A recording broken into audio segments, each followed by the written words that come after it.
A dinner, 15 guests, wine, conversation, an ordinary night. Then, one man goes silent. Moments later, he stands up and walks out into the night. But something is happening far away. 400 kilometers to the east, Stockholm is burning. And yet, no one in Gothenburg knows, except him. When he returns, he describes the fire, the streets, the direction it is moving.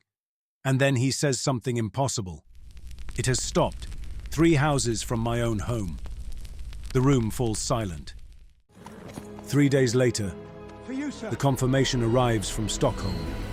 Everything he said was true.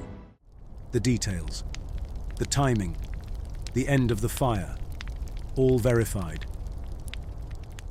The philosopher Immanuel Kant would later investigate the case himself. He could not explain it.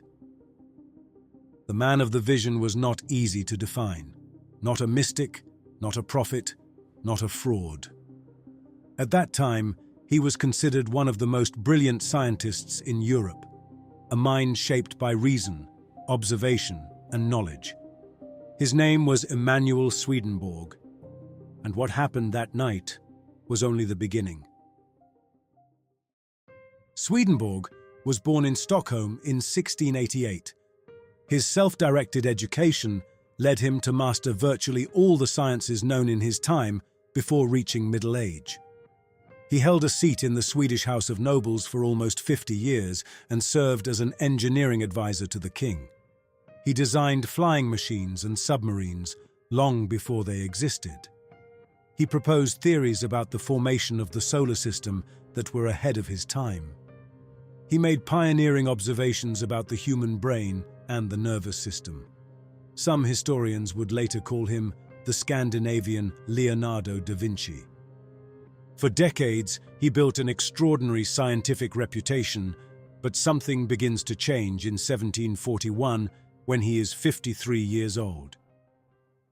According to his own writings, around the time of Easter that year, he experienced a spiritual awakening, during which he received the revelation that Jesus Christ had appointed him to write the heavenly doctrine. From that moment on, he claimed that his spiritual eyes were opened. From then on, according to his accounts, he was allowed to freely visit heaven and hell and converse with angels, demons, and other spirits with the same clarity as one would interact in everyday life.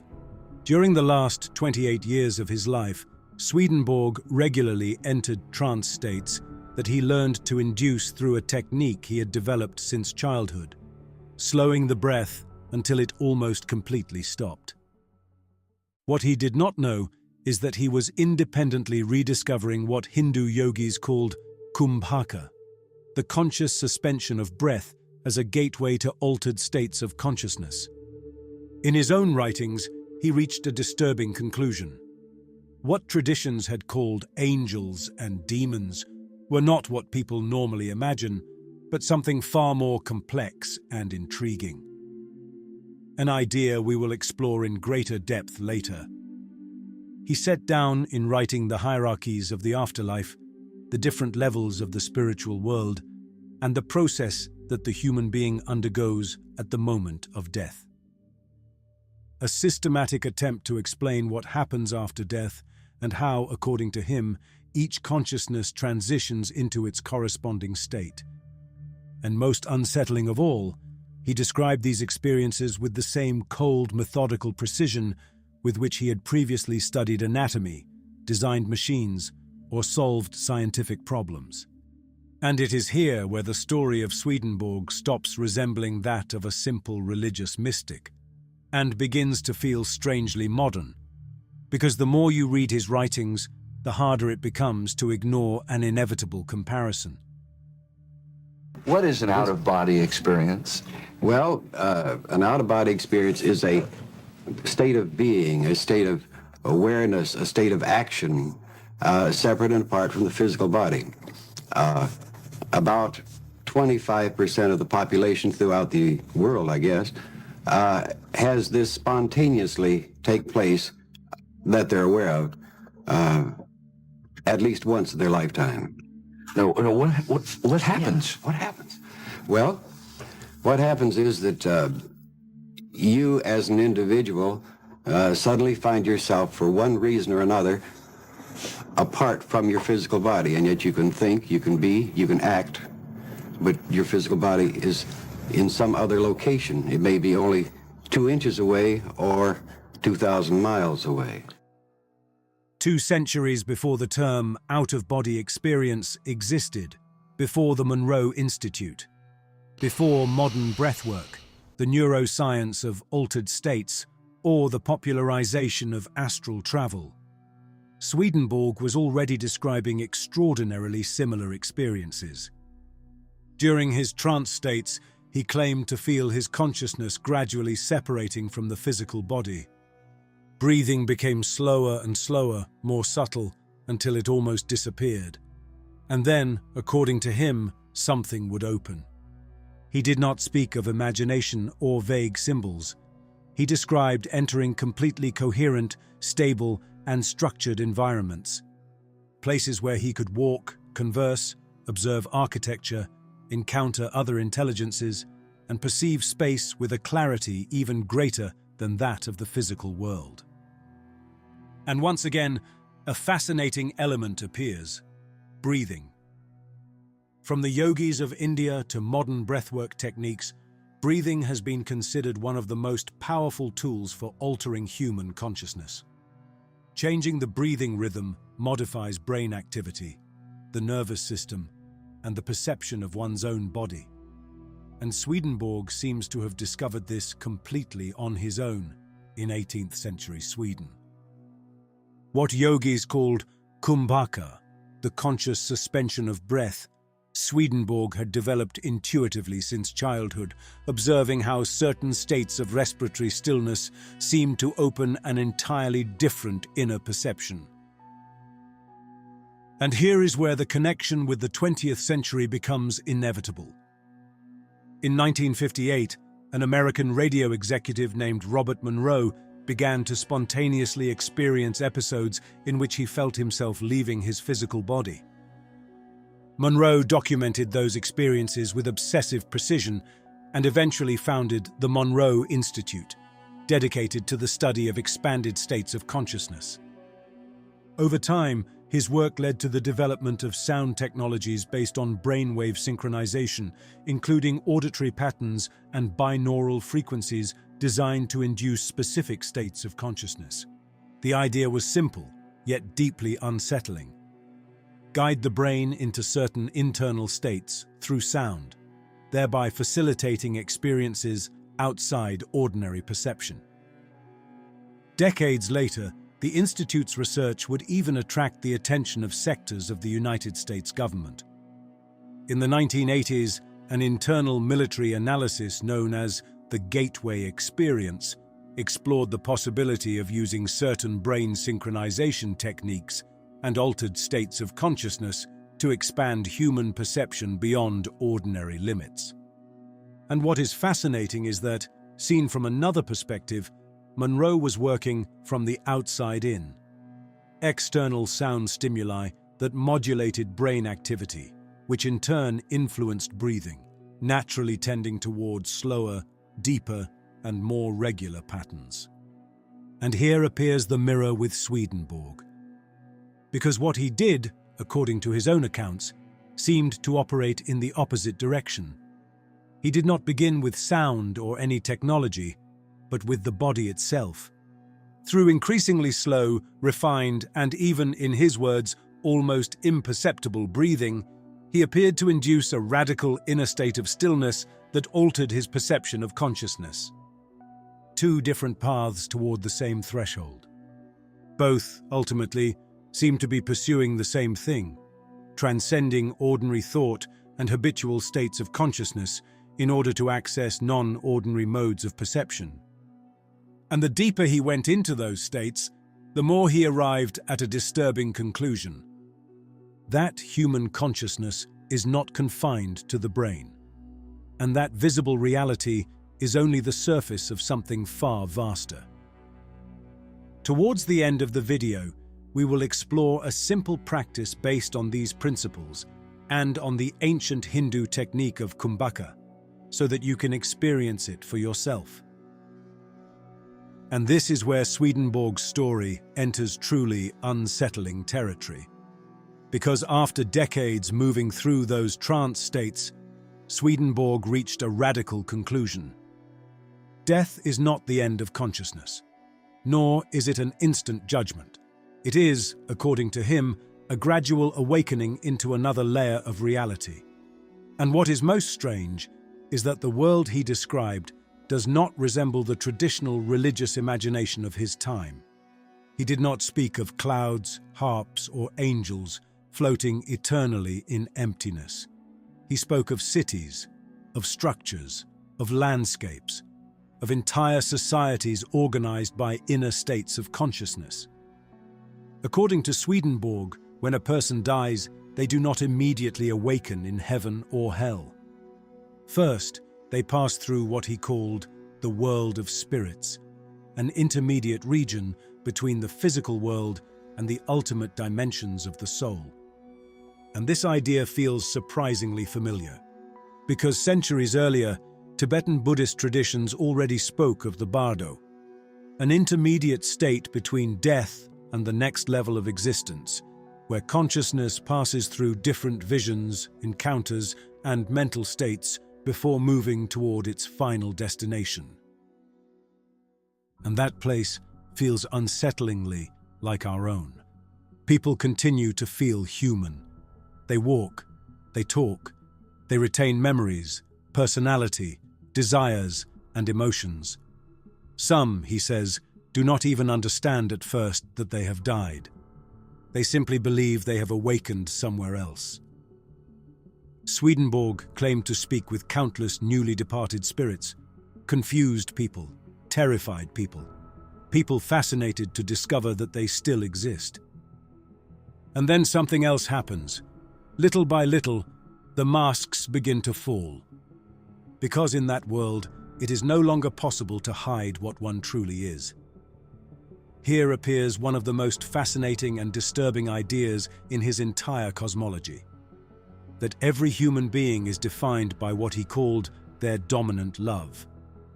Not by what they say, not by what they appear to be, not by the image they project to the world, but by what they love most deeply. And after death, the entire structure of reality begins to reorganize itself around that inner core. Souls naturally gravitate toward other like-minded consciousnesses. Landscapes reflect mental states.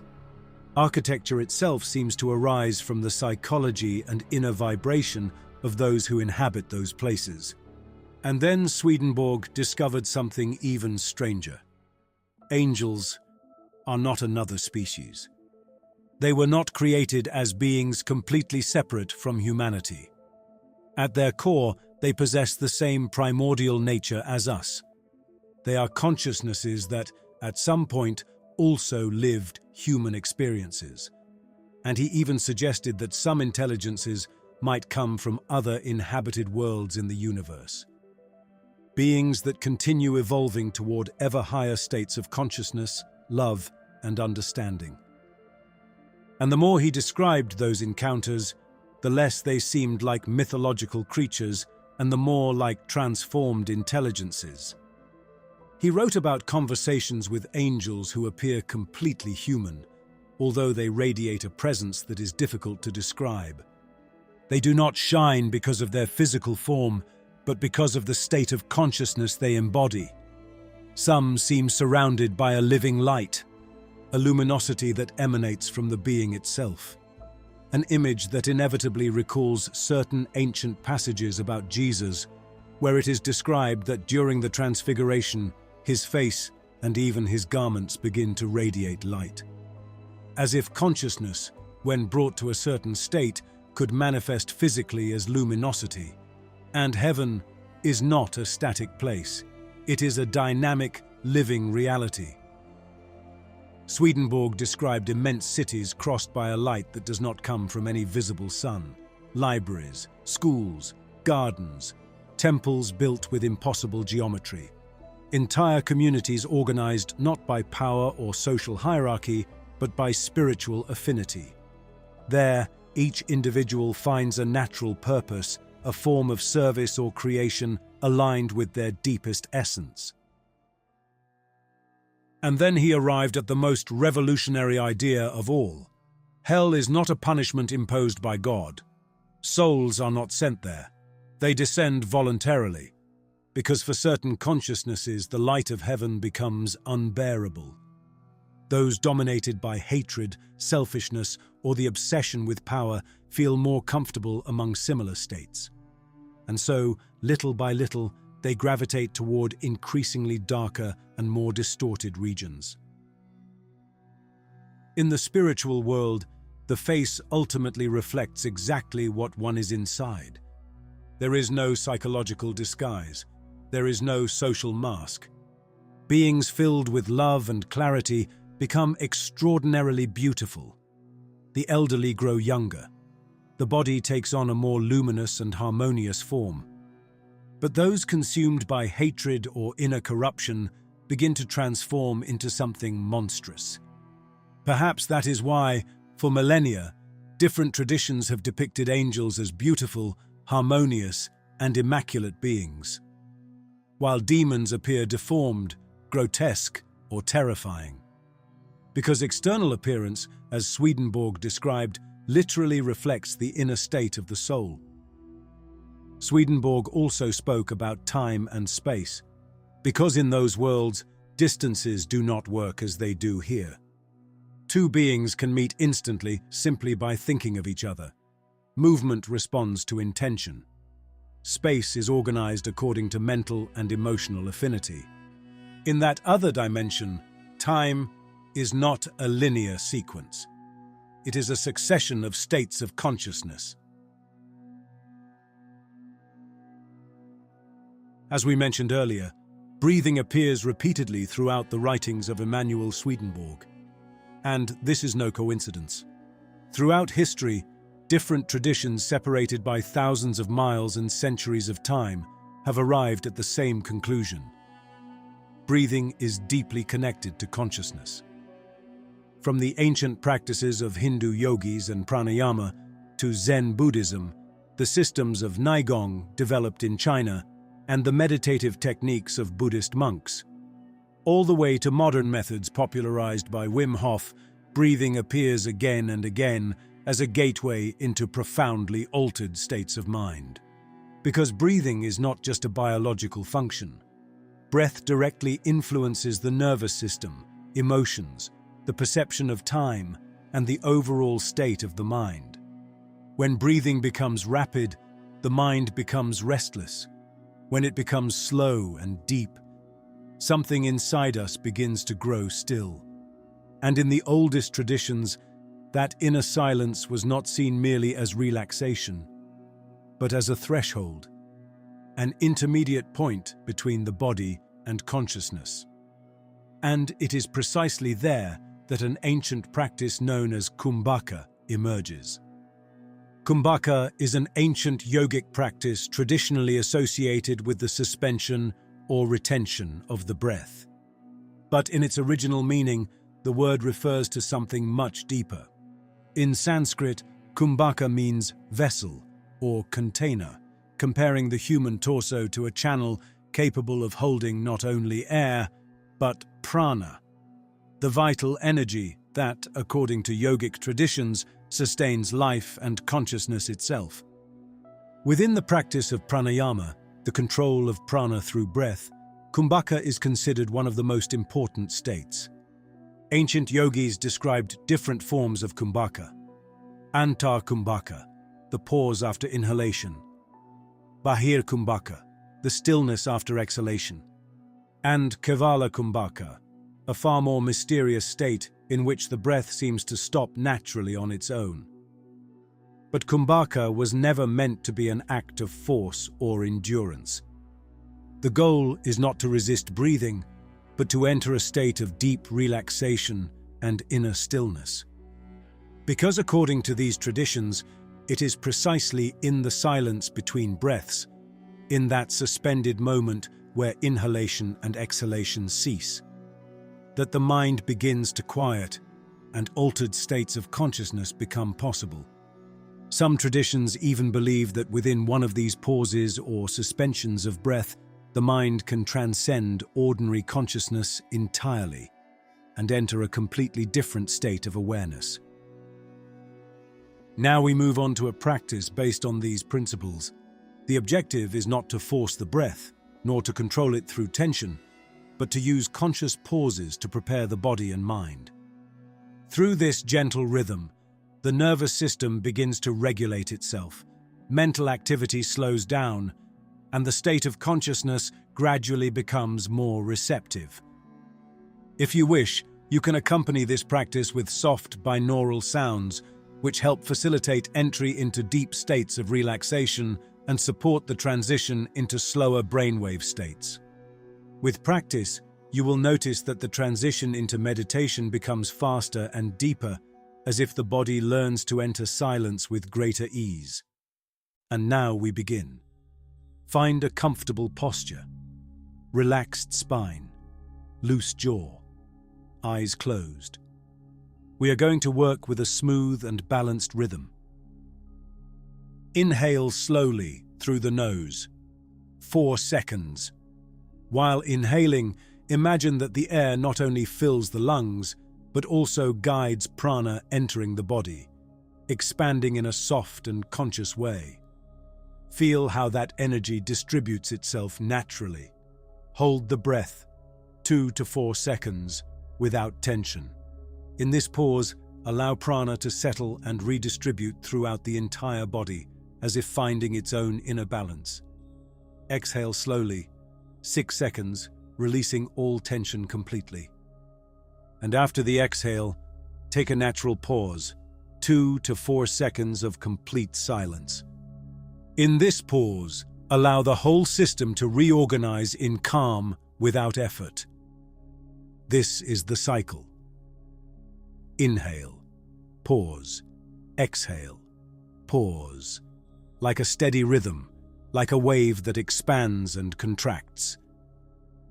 If at any moment you feel discomfort, reduce the pauses. If you feel stable and relaxed, you can gradually extend them slightly, always naturally, without forcing. The key is not duration, but the quality of attention. Repeat this cycle for a few minutes. Afterwards, let the breath return to its natural rhythm. After the practice, do not immediately return to daily activity. Remain in stillness for a few minutes.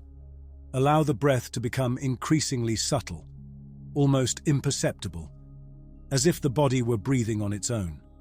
At that point, the mind stops intervening so much. Thought becomes more spaced out, and consciousness enters a state of greater expansion and silence. It is here where meditation truly begins, and it is from this state that mystical experiences may arise, and perhaps with practice, you may find yourself traveling to other realities, as Robert Monroe or Emanuel Swedenborg did. Swedenborg's visions left one of the most unique marks in the history of thought. Among the many accounts associated with his figure, one of the most striking is the alleged prediction of the exact date of his own death, which he is said to have communicated with calm certainty weeks before it occurred. On March 29, 1772, Emanuel Swedenborg passed away, precisely within the time frame he himself had indicated. Beyond interpretations or explanations, these events helped build the aura that still surrounds his figure today. His writings influenced figures such as Carl Jung in his view of archetypes and the psyche, Jorge Luis Borges, fascinated by the labyrinths of consciousness, and William Blake, with his conception of spiritual realities beyond the material world. And in that sense, Swedenborg does not remain a closed answer, but an open question, a reminder that the limits of perception may not be as fixed as we believe. That's it for today's video. Thank you very much for watching until the end. See you soon.